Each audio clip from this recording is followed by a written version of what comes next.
నా పేరు చైతన్యప్రియ, మా మమ్మీ పేరు ఉషారాణి. మేము ఖమ్మంలో ఉంటాం. మా మమ్మీ గత 20 సంవత్సరాలుగా బాగా చికాకు చేసేది.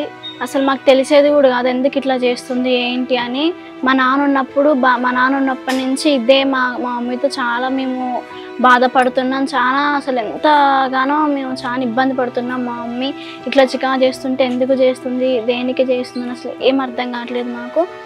కానీ కొన్ని సంవత్సరాలు మా నాన్న ఉన్నప్పుడు మాకు అంతగానం తెలిసింది కాదు. మాకంటూ వచ్చిన తర్వాతకి మా మమ్మీ చికాకు చేసి మాకు చాలా భయమైంది. అసలు మా మమ్మీకి ఏమైనా అయిద్దా ఏంటి, అసలు ఎందుకు ఇట్లా చేస్తుంది అసలు ఏం అర్థం కావట్లేదు. మా తమ్ముడు చిన్నోడు, వాడు ఇప్పుడు చదివేది 10th క్లాస్. వాడు అసలు వాడికి ఇంకేం తెలియదు ఇంట్లో విషయాలు ఏదైనా కానీ. మా మమ్మీ చికాకు చేస్తున్నా కానీ వాడు పట్టించుకునేటోడు కాదు. నాకు చాలా భయం వేసింది. మా నాన్న చనిపోయి 3 ఏళ్ళు అవుతుంది. మా మమ్మీ చేసిన చికాకు అసలు ఈ మధ్యన చాలా గానం బాధపడ్డాం. అసలు ఎంతగానో అసలు చాలా బాధపడ్డాం. అసలు ఎందుకు ఇట్లా చేస్తుంది ఏంటి, అసలు మా మమ్మీ కూడా లేకుండా ఇద్దా ఏంటని చాలా బాధ వేసింది. అసలు ఎందుకు ఇట్లా చేసిందో అర్థం కాలేదు. కానీ మాకంటూ మా మమ్మీ ఒకటి ఉంది. అసలు మా మమ్మీ ఎందుకు ఇట్లా చేస్తుంది, దేనికి ఇట్లా చేస్తుంది అసలు ఏం అర్థం కాకపోయేది కాదు. మా అమ్మమ్మలు మేమందరం కలిసి చాలా వరకు దేవుళ్ళ కాడికి అక్కడికి ఇక్కడికి తీసుకొని వెళ్ళినాం. కానీ ఏం ఉపయోగం లేకుండా అయిపోయింది.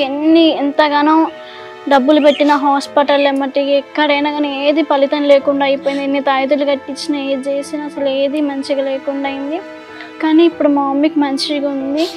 ఒకరోజు మా మమ్మీ బాగా చికాకు చేస్తుంటే మేము చూడలేకపోయినాం. అసలు మా తమ్ముడు ఇంట్లో నుంచి బయటకు వెళ్ళిపోయిండు. నేను ఒక్కదాన్నే ఉన్నాను. ఎంత ఆగబట్టినా అసలు మా మమ్మీ ఆగలి నేను చనిపోతాననేది. కానీ చాలా బాధ వేసింది నాకు.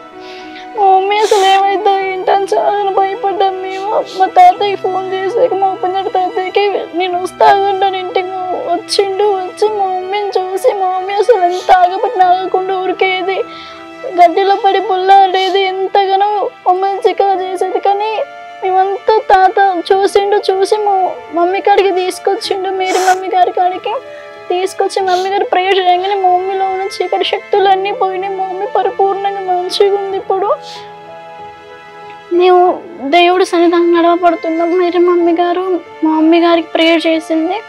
మా మమ్మీకి ప్రేయర్ చేసింది. దేవుడి కృప వల్ల మా మమ్మీ మంచిగా ఉంది. ఇప్పుడు అసలు మేరీ మమ్మీ గారు ప్రార్థన చేసిన తర్వాతకి మా మమ్మీకి స్వస్థత, విడుదల కలిగింది.